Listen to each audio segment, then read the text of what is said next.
ଓଡ଼ିଶାର ଗରିବ ମାଳି।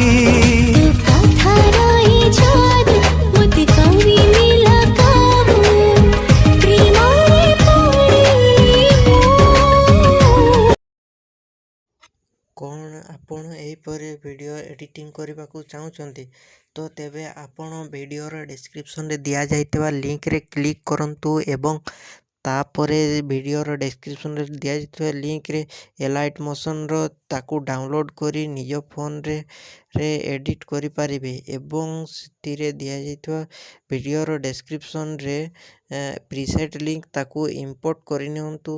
ତାପରେ ସେଥିରେ ଆପଣ ଯାହା କିଛି ଚେଞ୍ଜ କରିବାକୁ ଚାହୁଁଛନ୍ତି ତାହା ଚେଞ୍ଜ କରିପାରିବେ ଏବଂ ନ ଚେଞ୍ଜ କରି ମଧ୍ୟ ଆପଣ ତାକୁ ସିଧା ଡାଉନଲୋଡ଼୍ କରିପାରିବେ। ଯଦି ଭିଡ଼ିଓଟି ଭଲ ଲାଗିଥାଏ ଚ୍ୟାନେଲଟିକୁ ସବସ୍କ୍ରାଇବ୍ ଏଣ୍ଡ ଭିଡ଼ିଓଟିକୁ ଲାଇକ୍ କରିନିଅନ୍ତୁ।